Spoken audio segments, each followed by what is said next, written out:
What is that sound under my bed? I've heard it for weeks now, but I just can't figure out what it is. My dog is going crazy. I'm scared to go to sleep tonight because I keep hearing this. It sounds like there's something alive under there, scratching and skittering around. Sometimes it sounds like footsteps. Other times it sounds like something is breathing. I had a nightmare last night. I dreamt that something was crawling over me in my bed, trying to eat my face. And then I woke up to the exact same sound I was hearing in my nightmare. Yes. That's when I knew I had to get to the bottom of this. Yes. So I put my clothes away and went to sleep with the lights on. Yes. I laid there staring at the ceiling, waiting for the moment when I would hear the sound again. I heard it. I turned my head towards the corner of my bed where the closet is. It started again, whatever it is. It sounded like it was getting closer. I don't want to move. I don't want to make any sudden movements. I want to see what's under my bed. But the more I think about it, the more I realize how stupid this is. Who do you call if you find a monster under your bed? No one. You're not going to call the police and say, "Hey, I have a monster under my bed. Please come over here and investigate." I mean, even if you did, they wouldn't believe you anyway. So no one's coming to help me. I'm on my own, and I know exactly what I need to do. The flashlight on my phone is probably not going to cut it. This thing might be huge. Maybe it's like a troll or an ogre. Or maybe it's just a squirrel. It could be anything.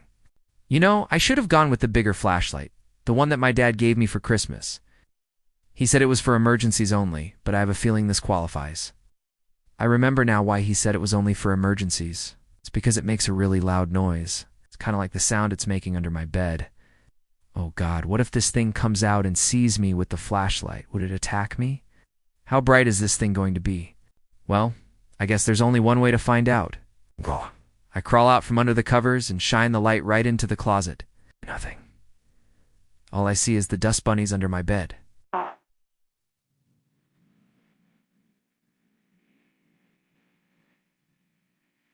Is that a footprint? This looks fresh. So whatever made this print didn't leave the house, so it's still here somewhere. I don't see anything else, though. There are no bones or flesh or teeth or eyes. So maybe whatever's under my bed doesn't want to kill me? Maybe it just wants to be friends. No, I'm not sure about that, but I am hungry. I wonder if we could share a pizza. Do monsters like pepperoni? We'll never know now. I wish I had brought my pepper spray. I told myself I wasn't going to need it tonight, but maybe I was wrong. How long do I have to wait under here before I'm too scared to go on? I don't know, maybe 10 minutes, 20 minutes, who knows? I'm starting to lose track of time. Wait, is that another footprint? And what is that smell? It smells like mildew and dirt and wet dog and cat food. Could it be a raccoon? But raccoons aren't supposed to live in houses. Wait, are they? I mean, I've seen them everywhere except in my house. Speaking of seeing them, oh, there it is again, that scratching sound. And the footsteps. Oh my God, it's coming out. I'm so scared. Should I run? Where would I go? Should I scream? Will that scare it away? I don't care how big this thing is. I don't care if it's a monster or a wild animal. I will fight back. I will protect myself. I have my whole life ahead of me. I can't let some creature living under my bed take that away from me. It's quiet now. Did it go away? Was it just a dream? I hope so. I really hope so. I don't want to look under my bed again, but I have to. Curiosity killed the cat, but it also saved her. Same goes for me. What if it is a spider or a rat or an insect that can somehow breathe underwater and also climb trees and has giant claws and sharp teeth and glowing red eyes? I'm never going to sleep again if something like that's living in my room. Okay, here we go. I shine the flashlight underneath the bed again, but this time I look on the other side, and there it is. It's a little rubber ducky, and it looks like it's been chewed on by a dog. This must be Chester's.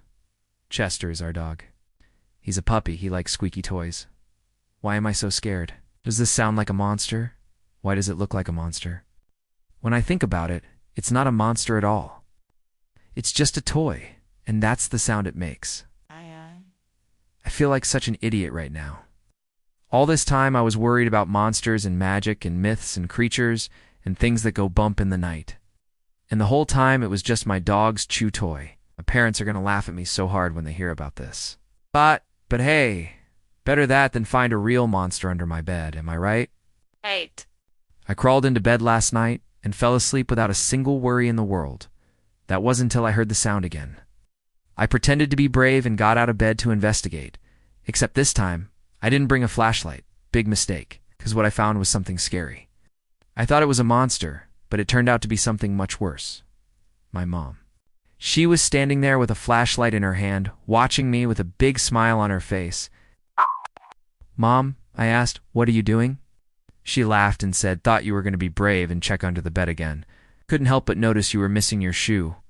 I lied and said I lost it, even though I knew she'd ask why, so I just kept quiet. She came closer, and I could see the smile wasn't on her face anymore. It was on her phone. She was recording me. "You were so funny last night," she said. "You should post this online. You could go viral." I was furious. "Delete that," I demanded. "No way," she said. "I'm gonna put this on your baby brother's phone. He's gonna love it. I hate my mom sometimes." You know what's funny about all of this? Even though it was embarrassing and humiliating, I didn't mind. It was worth it to not have to face whatever was making those noises in my room again. The next morning, I told my dad everything. And you know what he said? He laughed and gave me a big hug. He said, "Good job being brave, champ. You almost certainly saved yourself from a monster." Then he winked and said, "Just make sure you're brave enough to tell your mom to delete that video." Now I'm hoping she did, but I'm not going to ask. If she didn't, well, it's my own fault for not running faster. If you enjoyed this video, be sure to give it a thumbs up. If you want to see more videos like this, subscribe and click the bell icon. Click here to watch this video, which will probably make you cry. And click here to watch this video. It's scary. Good luck sleeping after this.